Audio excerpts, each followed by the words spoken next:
Mike Perry faces Thiago Alves at Knucklemania 4. In the main event, I'm Andy from WagerTalk.com, and we're going to break down these fights, and let's get into it. Mike Perry versus Thiago Alves. We had huge line movement from Thursday night to Friday. Mike Perry goes from like minus 450 to minus 725. They had the press conference yesterday. I don't know if something big happened, but let's break down this fight here a little bit. I will start with Mike Perry here. It's the big favorite, rightfully so. Listen, he found a home here at Bare Knuckle. There's two guys from UFC on this card that seem to have found their place here. Ben Rothwell's another one. But Mike Perry, he just kind of, it works for him.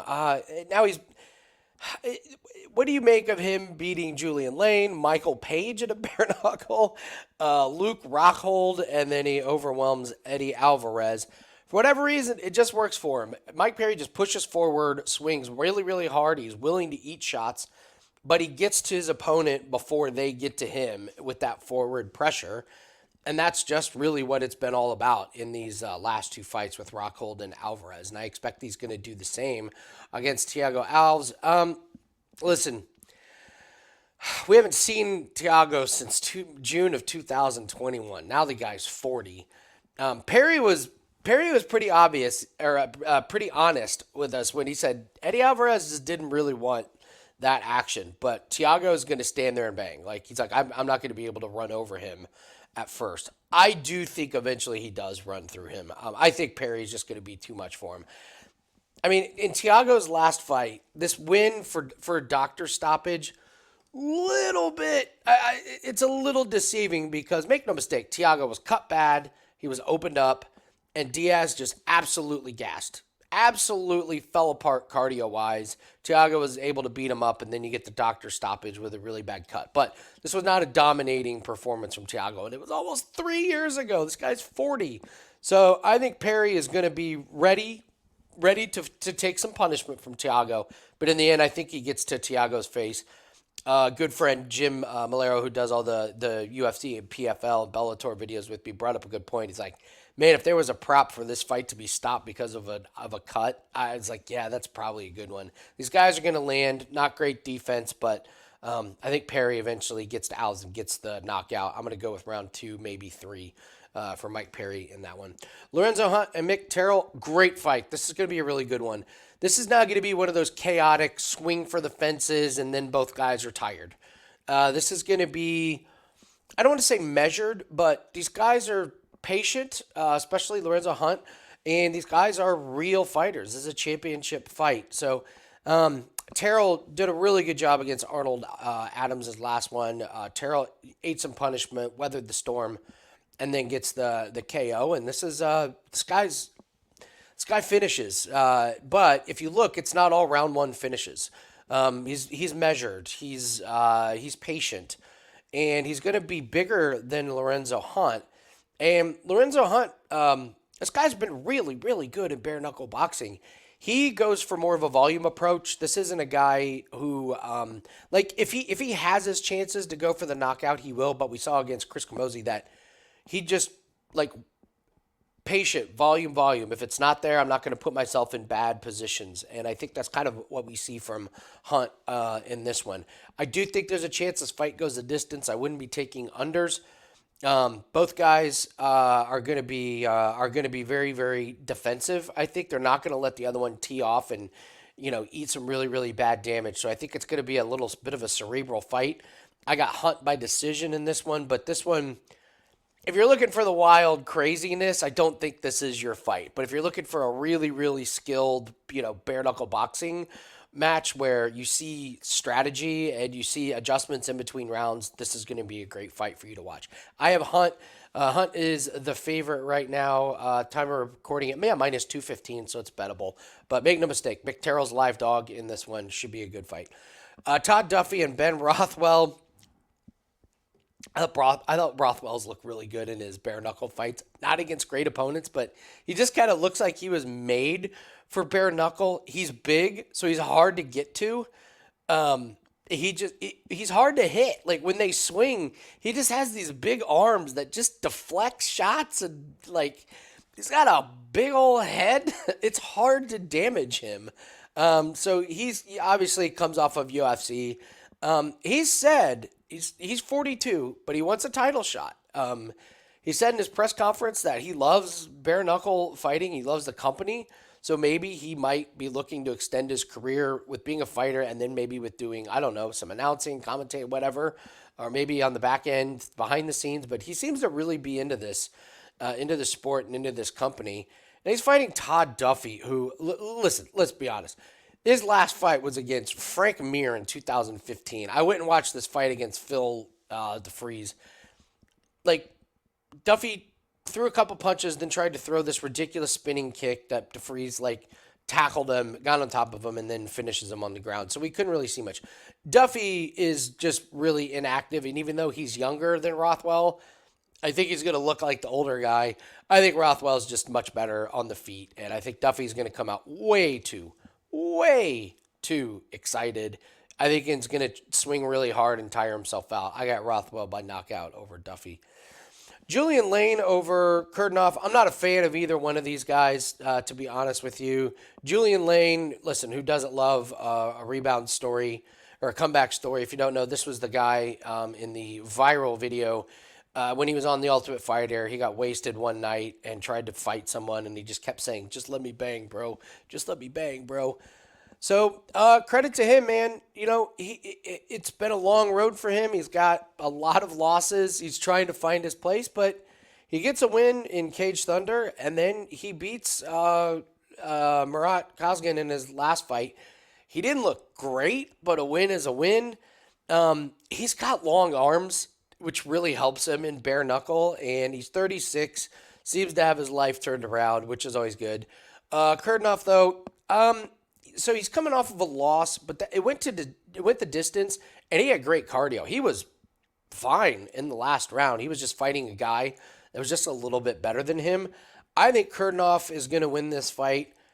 I think he pulls away late. I think there's a real chance that this goes to decision as well.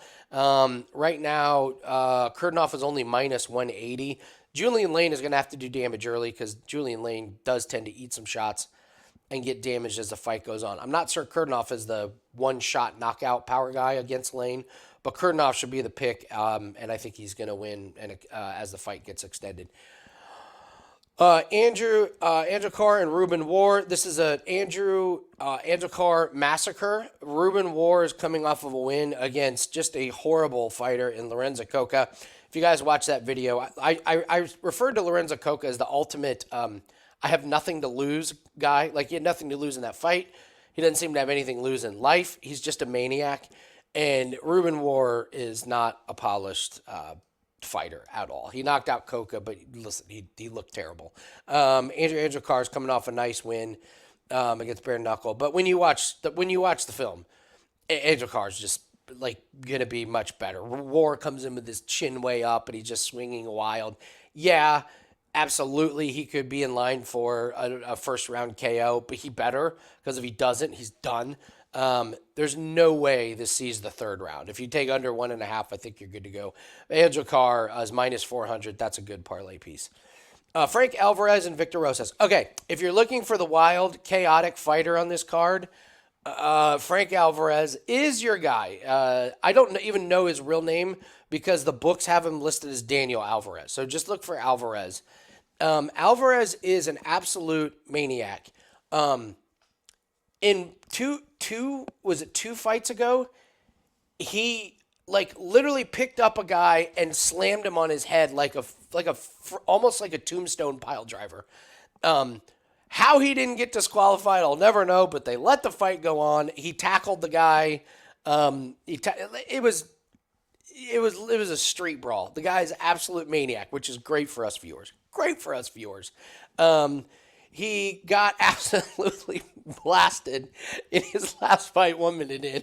He took such a wicked shot. If you go back and look at it, he got smoked just right up the middle. He looked like a newborn giraffe trying to stand up. My point is, don't blink and Pencil in that you need to watch this fight tomorrow. Make sure you rope off time because it's going to be wild. Victor Rosas, and I actually like him to win as an underdog. The guy he's fighting, Victor Rosas, Rosas is like a kickboxer. When you watch him, he's like polished and he likes to set up his strikes. I'm just telling you, Alvarez is going to come flying forward a million miles an hour. And he's like, we're not going to the second round, man. You're gonna smoke me. I'm gonna smoke you. Here's the thing: Rosas can get hit.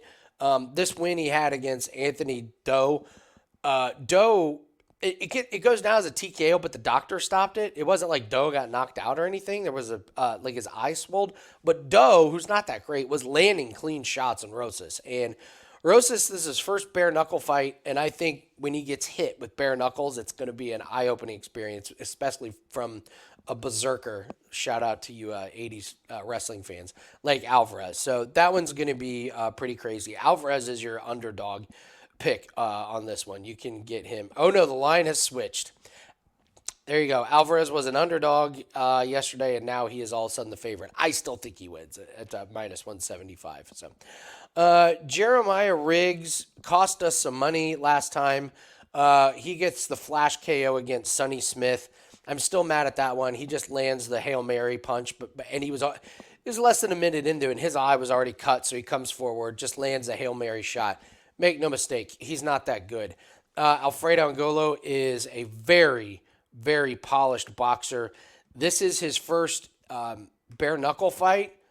I just don't think Riggs is that good, and I think Riggs, if he doesn't land that big, crazy, insane 1 in a million shot, he doesn't win in his last one. So I like Angolo. Very, very long boxing.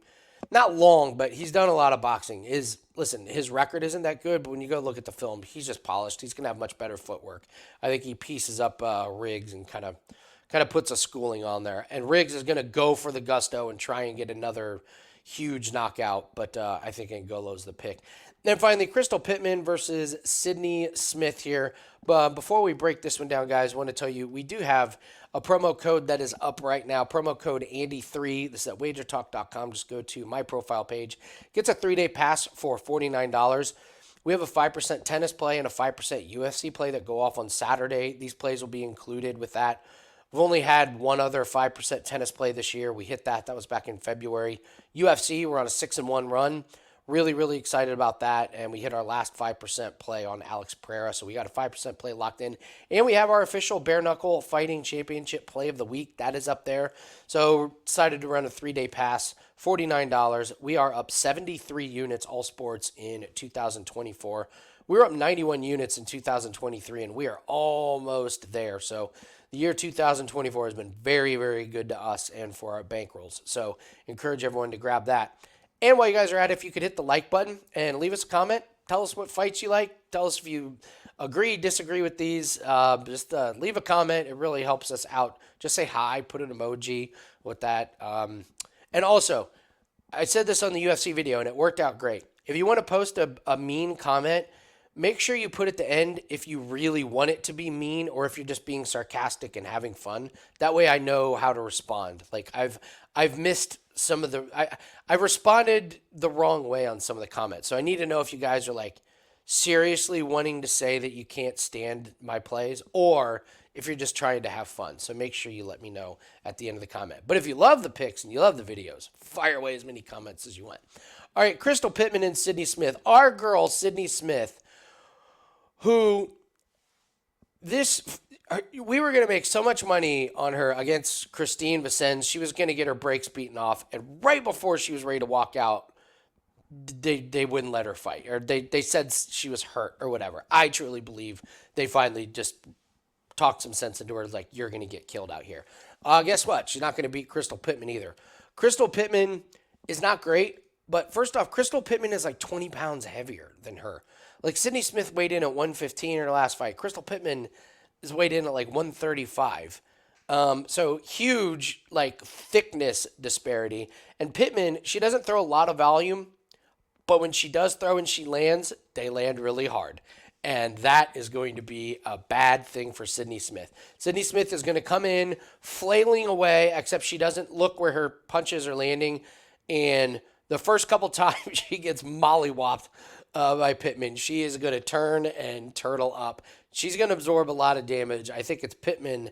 I think it's Pittman inside the distance because I'm just not sure that Smith is going to be able to land a ton. I mean, make no mistake, Smith is going to come out with a flurry. She's just going to come forward and come forward and come forward, and Pittman's going to have to eat some shots, and she will eat some shots, and then she'll turn around and blast Sydney Smith, and that'll be all she wrote. So, love that we're able to bet against Sydney Smith here. So, I don't think I have too many more opinions on those, but all these plays, these are on some of the non-domestics, and by tomorrow afternoon, they should be available everywhere. Someone sent me a message that said whatever state that they're in, they had them on FanDuel and DraftKings. So just check your state rules, and good luck on all your plays here. Don't forget, use the promo code Andy3. That's at wagertalk.com.